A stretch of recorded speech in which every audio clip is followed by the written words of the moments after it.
ॐ त्वं हि न पितावसु त्वं माता शतक्रतो बभूविथ अधाते सुम्नमीमहे। ॐ हिरण्यगर्भ समवर्तताग्रे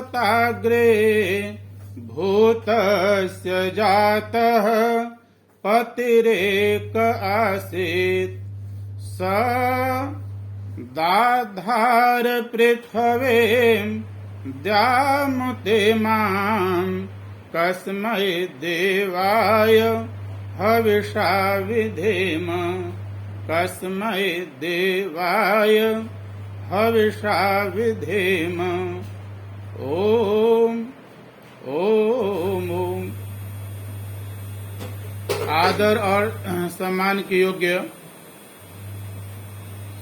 आज इस सत्संग में उपस्थित इस संपूर्ण कार्यक्रम के संचालक आदरणीय श्री रवि जी और मेरे पुराने मंत्री आदरणीय श्री राजकुमार मल्होत्रा जी, जो आर्य समाज सेक्टर 27 के मंत्री हैं,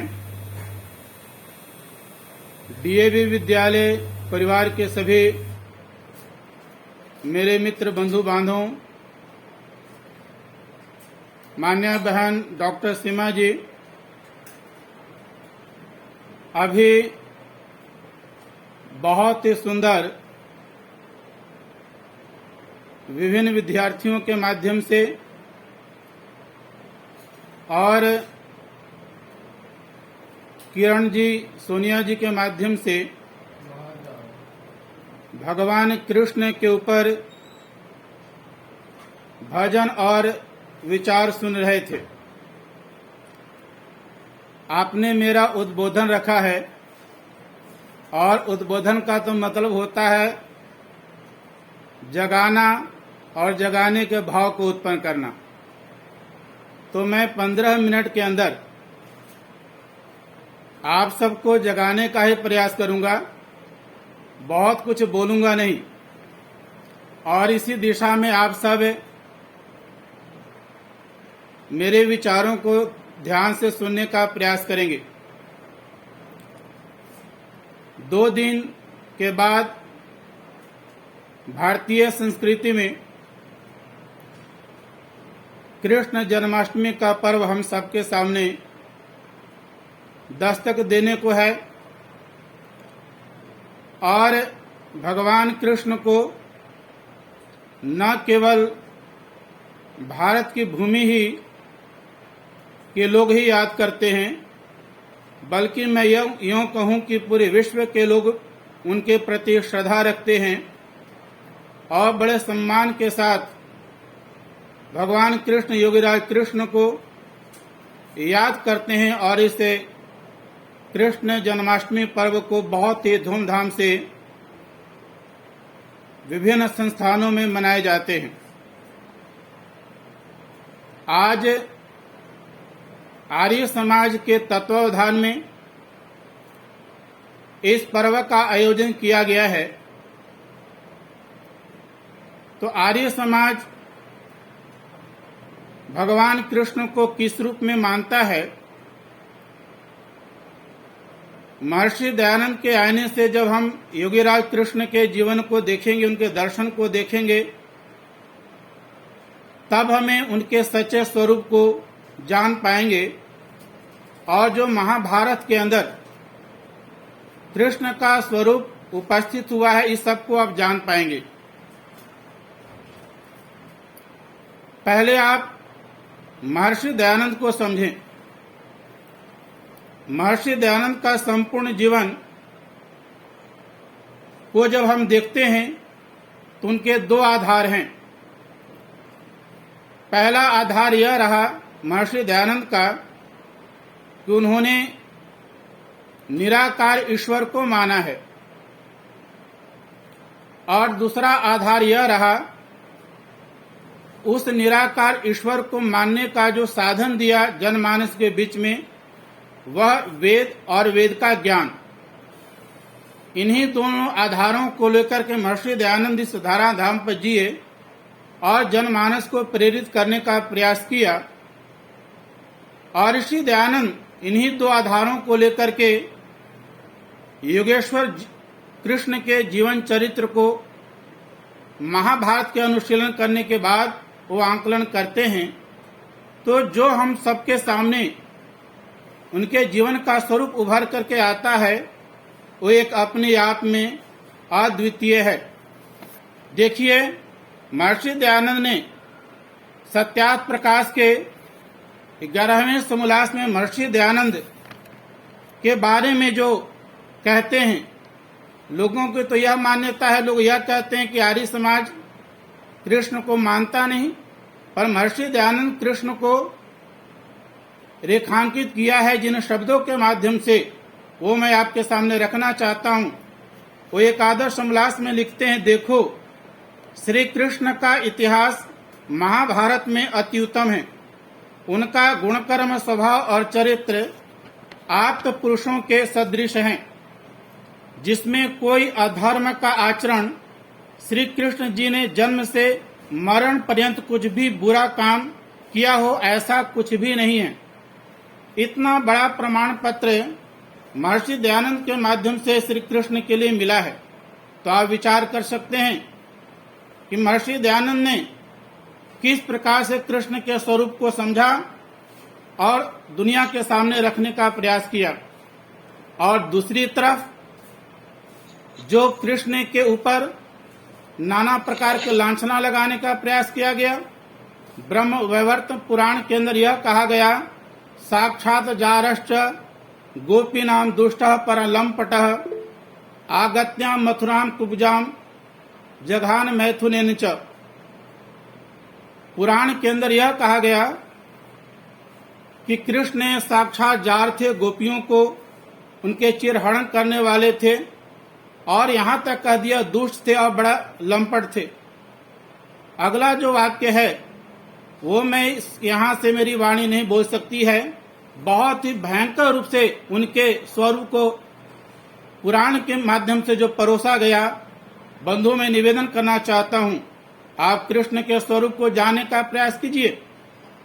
हम कृष्ण को क्या माने, किस रूप में माने? एक प्रश्न आकर के सामने खड़ा होता है कि यदि हम सब दुनिया के लोग कृष्ण को भगवान की दर्जा देते हैं तो क्या गलती है? बिल्कुल गलती नहीं है। आप हृदय से कृष्ण योगेश्वर कृष्ण को भगवान दीजिए, क्योंकि भगवान के संदर्भ में क्या कहा गया है? ऐश्वर्यस्य धर्मस्य ज्ञानस्य यशस्य ज्ञान वैरागश्च भग एष इतिर्णा। भगवान को हम किसको कह सकते हैं? भगवान के दर्जा में कौन कौन लोग आ सकते हैं? का ऐश्वर्यस्य, जिनके अंदर आध्यात्मिक और भौतिक ऐश्वर्य बना हुआ है। धर्मस्य, जिसके अंदर धर्म का ज्ञान है और अपने जीवन को वैराग्य के रास्ते पर ले जा चुका है। का इस प्रकार से गुण से युक्त व्यक्ति जो है वो भग को प्राप्त करता है, यानी भगवान के दर्जा को प्राप्त करता है, पर वह सृष्टिकर्ता ईश्वर नहीं है। अब वो सृष्टिकर्ता ईश्वर क्यों नहीं है? क्योंकि सृष्टिकर्ता ईश्वर इसलिए नहीं है कि जब भगवान कृष्ण के संपूर्ण जीवन को देखते हैं तो स्वयं महाभारत के अंदर यह आता है कि वो यज्ञ करते हैं, संध्या करते हैं और संध्या के माध्यम से निराकार ईश्वर की उपासना करते हैं। तो जो स्वयं निराकार ईश्वर की उपासना करेगा, इसका मतलब आदि शक्ति जो है कोई और शक्ति है जो इस संसार का संचालक है, जो इस संसार को उत्पन्न करता है, पालन करता है और समय आने पर इसका संहार करता है। और एक और बात में, आप जैसा कि आप जानते हैं कि योगीराज कृष्ण का जो एक अद्भुत उनकी वाणी से जो संदेश निकला, गीता का संदेश, गीता के अंदर ही उन्होंने ईश्वर क्या है यह बताने का प्रयास किया है। अपने आप को ईश्वर नहीं कहा है। और क्या कहते हैं? ईश्वर सर्वभूतानां हृदय देशे अर्जुन तिष्ठति भ्रामयन सर्वभूतानि मंत्र रूढ़ानी माया। वो कहते हैं ईश्वर सबके हृदयों में रहता है। यह सब भूतों को गति देता हुआ माया से जादूगर यंत्रारूढ़ वस्तुओं में अपने चातुर्य से गति देता है। परमात्मा भी भूतों से अपने सामर्थ्य को गति देता है। इससे भी यह पता चलता है कि परमात्मा जिसे हम कहते हैं, ईश्वर जिसे करते हैं, यानी वो ईश्वर कौन है, जिस बात को महर्षि दयानंद आर्य समाज के द्वितीय समलास में बहुत सारे 19 विशेषणों की चर्चा करते हुए अंतिम बात को कहते हैं कि वही उपासना करने योग्य है जो सृष्टि करता है, जिसने संसार को बनाया। तो क्या कृष्ण ने संसार को बनाया था? और कृष्ण ने अगर इस संसार को बनाया था तो पहले भी तो संसार था। तो कृष्ण ने संसार को नहीं बनाया था। कृष्ण तो इस धराधाम पर आए थे, उनके भी माता पिता हैं, उन्हें को भी जन्म देने वाला, जैसे हम सबको जन्म देने वाला माता पिता हुए हैं, वैसे कृष्ण को भी जन्म देने वाले उनके माता पिता हैं। पर फिर भी इसके बावजूद भी वो एक अपने आप में महान व्यक्ति हैं। बंधुओं, विचार कीजिए उनकी स्थिति क्या बनती है जिस समय उनका जन्म होता है। और जन्म होने के बाद, जैसे कि आप सब जानते हैं, वो सारी बात बताने की आवश्यकता नहीं है। एक जेल में जन्म होता है, पर यूं कह सकते हैं कि उनके अंदर एक ऐसी इस प्रकार की शक्ति और उनके अंदर ऐसी कर्मठता, और संदीपन ऋषि के पास रह करके महाभारत के अंदर तो उनके गुरु के बारे में भी ये मौन है कि उनका गुरु कौन है। पुराण में जरूर आया है कि उनका गुरु संदीपन ऋषि हुए हैं, और केवल मात्र वहां पर योगेश्वर कृष्ण ने 64 दिन रह करके वेद विद्या, धनुर्विद्या का विशेष ज्ञान प्राप्त किया था। और उसी ज्ञान के अंदर वो मेधावी इतने थे कि हर प्रकार से अपने आप को इस प्रकार से गुणों को अपने अंदर अलंकृत किया था, जिसे एक अद्भुत व्यक्ति कहलाते हैं। विचार कीजिए, योगीराज कृष्ण अपने सामर्थ्य से, अपनी नीति निपुणता से, अपने बुद्धि विवेक के माध्यम से किस प्रकार से कंस का वध किया है, किस प्रकार से जरासंध का वध किया है, और किस प्रकार से शिशुपाल का वध किया है। ये तीनों जो उन्होंने वध किया है, उसके पीछे जो उन्होंने एक नीति अपनाई थी, वो एक अपने आप में अद्भुत नीति थी। उस नीति को हमें और आपको समझने की आवश्यकता है। यदि हम और आप चाहते हैं कि एक संस्था को ठीक तरीके से संचालन करे, राष्ट्र का निर्माण कर सके, तो उनकी नीतियों को बारीकी से समझने की आवश्यकता है। तब हम समझ पाएंगे, कृष्ण के स्वरूप को समझ पाएंगे। बात अभी आ रही थी कि वो 12 वर्ष तक जो है ब्रह्मचर्य का पालन किया था, और उनकी पत्नी थी रुक्मिणी। इसका स्पष्ट महाभारत के अंदर प्रमाण मिलता है। ब्रह्मचर्य महद घोरम तीर्थवा 12 वार्षिकम, ये वहां पर प्रमाण भर करके आया है कि जिस समय रुक्मिणी के साथ उनका विवाह होता है और विवाह गृहस्थ जीवन में जाते हैं, तो गृहस्थ जीवन में जाने के बाद एकदम गृहस्थ का आनंद का अनुभव नहीं करते हैं, और बल्कि वो रुक्मिणी से, अपनी सहधर्मिणी से कहते हैं, क्या कहते हैं, देखो मेरे अंदर कुछ ब्रह्मचर्य की कमी का आभास हो रहा है, और मैं चाहता हूं कि इस जो कमी है, इस कमी को पूरा करूं, और पूरा करने के बाद हम दोनों के माध्यम से जो संतति इस धराधाम को मिले, वह संतति भी जो है एक अपने आप में अद्भुत संतति बने। और जब ऐसा अपनी धर्मिणी को उन्होंने कहा, वो भी स्वीकार कर लेती है। और गृहस्थ जीवन में जाने के बाद एकदम वो जाते हैं गुफाओं में और 12 वर्ष का तपस्या करते हैं, और 12 वर्ष की जब तपस्या पूरी होती है, तब जो एक संस्कार है संतान की उत्पत्ति के लिए, उस संस्कार को वैदिक रीति से किया जाता है, और फिर प्रद्युम्न नाम का बेटा जन्म लेता है। कैसे वो अद्भुत व्यक्ति हैं, उनका चरित्र कितना बढ़िया है। देखिए, इसी प्रसंग में मैं बात कर देना चाहता हूँ। समय का अभाव हो रहा है, मैं महसूस कर रहा हूँ। जिस समय बात आती है राजसूय यज्ञ का, और राजसूय यज्ञ जब हो जाता है और देश विदेश के राजाएं वहां पर बुलाए जाते हैं, और उस राजसूय के यज्ञ के अंदर जब सबको काम का बंटवारा किया जाता है तो उसके अंदर जो कृष्ण को काम दिया जाता है वो कृष्ण जो है अपने स्वयं श्रद्धा से जिसको स्वीकार करते हैं वो सेवा के भाव को स्वीकार करते हैं। सबके चरण धोने का काम करने का जो है इस भाव को स्वीकार करते हैं। और जब उन्होंने किया तो उस समय सारी स्थिति ऐसी बन जाती है कि भीष्म पितामह ने वहां पर कहते हैं जब अर्घ की बात आ गई और युधिष्ठिर को कहा कि भाई अब अर्घ देने की बात है, तो यहाँ पर इस सभा के अंदर सबसे कौन अच्छा ऐसा व्यक्ति है जो सबसे अधिक धर्मात्मा है, विद्वान है, सब तरफ वो नजर दौड़ाते हैं तो उनको पता चलता है भीष्म पितामह कृष्ण को जो है अर्घ देते हैं, उन्हें सम्मान देते हैं। और जब सम्मान देते इसी सम्मान का फल यह परिणाम यह हुआ था कि शिशुपाल को जो है बर्दाश्त नहीं हुआ। और शिशुपाल को जो बर्दाश्त नहीं हुआ कि यहाँ पर और भी लोग राजा लोग हैं, पर इतने बड़े बड़े राजा आए हुए हैं और यहाँ पर कृष्ण का क्या अस्तित्व है, वो न ऋत्विज है, न होता है, न कोई राजा है, उसके बावजूद भी कृष्ण को अर्घ क्यों दिया जा रहा है। वो वहाँ पर जो है शिशुपाल अपने आप को जो है असंतुलित खोल देता है और कड़वे शब्द का प्रयोग करता है कृष्ण के लिए।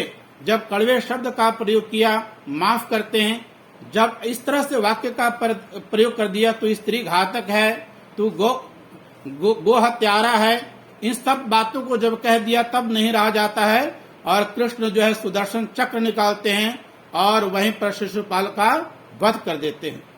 ऐसा वो व्यक्ति थे। बंधुओं, इतना होने के बावजूद भी चलो वो जब बात आ जाती, जैसा कि आप सब जानते हैं कि वहां पर एक स्थिति आ जाती है, कौरव और पांडवों के बीच की बात आ जाती है और युद्ध प्रारंभ होने की स्थिति आ जाती है। और वहां पर झगड़ा क्या था, कौरव और पांडवों के बीच का। पांडव ये चाहते थे कि हमें जीवन जीने के लिए हमें 5 गांव दे दो जिससे मैं संसार के अंदर जी सकूं, दुनिया के अंदर मैं भी जी सकूं। और दुर्योधन जो कौरव पक्ष का था वो इतना दुष्ट प्रवृत्ति का था कि वो कुछ भी बात कहे तो उसको समझ में नहीं आता था। कृष्ण ने समझाने का प्रयास किया और संधि का प्रस्ताव लेकर के जाते हैं और दुर्योधन को कहते हैं, धर्म की सारी बातें बताते हैं तो वो नहीं समझ पाता है और कह उठता है, जानामि धर्मम न च में प्रवृत्ति, जानामि अधर्मम न च में निवृत्ति, देवे न हृदय स्थितेन यथा नियुक्तो अस्मि तथा करोमि। वो दुर्योधन कहता है, मैं धर्म को मैं जानता हूँ पर उससे मेरा जो उसके प्रति मेरा कोई लगाव नहीं है, मेरी कोई रुचि नहीं है। मैं अधर्म को भी जानता हूँ पर मैं उससे छुटकारा मुझे नहीं हो पाता है। न जाने मेरे अंदर कौन सी राक्षस प्रवृत्ति आ गई है, वो जिधर मुझे ले जाना चाहता है मैं वैसे ही चल पड़ता हूँ। जब ये बोल पड़ा तो कृष्ण कहते हैं, विनाश काले विपरीत बुद्धि, तुम्हारा विनाश आ गया है और यह अवश्यंभावी है, इसको कोई ठुकरा नहीं सकता है। ये सारी बात कर देते अंत में स्थिति आई जाती है, क्या आ जाती है, महाभारत युद्ध होने का। और महाभारत जब युद्ध होने की स्थिति आ जाती है तो कृष्ण जो है पांडवों के पक्ष में खड़े हो जाते हैं, उनका साथ देते हैं। और जब साथ देते हैं तो वहां पर अर्जुन जब अपने रथ को कहता है कि दोनों सेनाओं के बीच में ऐसी जगह पर खड़ा कर दो जिससे मैं निगरानी कर सकूं और मैं सारी सेनाओं को मैं देख सकूं। और अर्जुन ने जब देखा, दोनों पक्ष को देखने का प्रयास किया तो यह पता चला कि यहाँ पर तो सारे अपने ही हैं, कोई ताया जी हैं, कोई चाचा जी हैं, कोई मामा जी हैं, सारे सगे संबंधी हैं। कहते हैं व्यक्ति अपने दुश्मनों के साथ लड़ाई करे तो हिम्मत हो जाती है, पर जब अपनों के साथ जब लड़ाई करे तो बहुत बड़े बड़े व्यक्ति जो है उसके शरीर हिल जाता है, मन काम नहीं करता है। तो ये स्थिति अर्जुन की भी आ जाती है। जब अर्जुन की इस स्थिति को देखा तब वहां पर जो है उन्होंने यह कहा, अर्जुन को जो है तैयार किया और यह कहा कि देखो तुम्हारा यहाँ पर तुम क्षत्रिय हो और क्षत्रिय का धर्म है कि अपने दुश्मनों को जो है उसका विनाश करना और यहाँ धर्म युद्ध करना जो है तुम्हारा परम धर्म है। तुम अगर ऐसा नहीं करोगे तो दुनिया के लोग जो तुझे कायर समझेंगे। और फिर आत्मा की अमरता के बारे में पाठ पढ़ाते हैं। तो इस प्रकार सारा उपदेश देते हैं और देने के बाद उसको जब तैयार करते हैं और फिर क्या होती है, जैसे आप सब जानते हैं महाभारत का युद्ध होता है। जिस संधि को प्रस्ताव को लेकर के गए थे कि ना हो, महाभारत जब होता है तो महाभारत के बाद जो स्थिति, जो परिणाम सबके सामने आया है, उस परिणाम को बताते हुए मैं वाणी को विराम देना चाहूंगा। बंधुओं, हमारे और घर के बीच में, हमारे समाज के बीच में ये स्थिति ना आए, इसके लिए हमें और आपको जागरूक होना पड़ेगा। और ये तब संभव है जब हम कृष्ण के उस रूप को, उसके व्यक्तित्व को समझने का प्रयास करेंगे। तो हो सकता है कि महाभारत जैसे स्थिति को रोक भी पाए। वैसे कृष्ण भी नहीं रोक पाए, महाभारत होता है और उसका क्या दुष्परिणाम होता है कि महाभारत युद्ध के अंदर 47,23,920 लोग मारे जाते हैं। इतना भयंकर स्थिति, ऐसी परिस्थिति आ चुकी थी। बंधुओं, मैं अधिक ना कहते हुए, शायद हो सकता है मैंने समय ज्यादा 2-4 मिनट ले लिया हो, आप सबने ध्यान से सुना है। मैं अपने विद्यालय की ओर से कृष्ण जन्माष्टमी, इससे पावन पर्व की अपनी प्राचार्य महोदया की ओर से आप सबका हार्दिक शुभकामनाएं भेंट करता हूं। और इस निवेदन के साथ इस पावन पर्व को सब अपने घर परिवार संस्थाओं में बहुत ही सम्मान पूर्वक इसे मनाएं और उनसे अपने आप को प्रेरित करने का प्रयास करेंगे। अब मैं निवेदन करना भी चाहूंगा अपने मंत्री जी से कि आगामी जो होगा, हमारे विद्यालय के विद्यार्थियों का भी कार्यक्रम है, वीडियो भेजा हुआ है, आप उसे चला पाएंगे। धन्यवाद।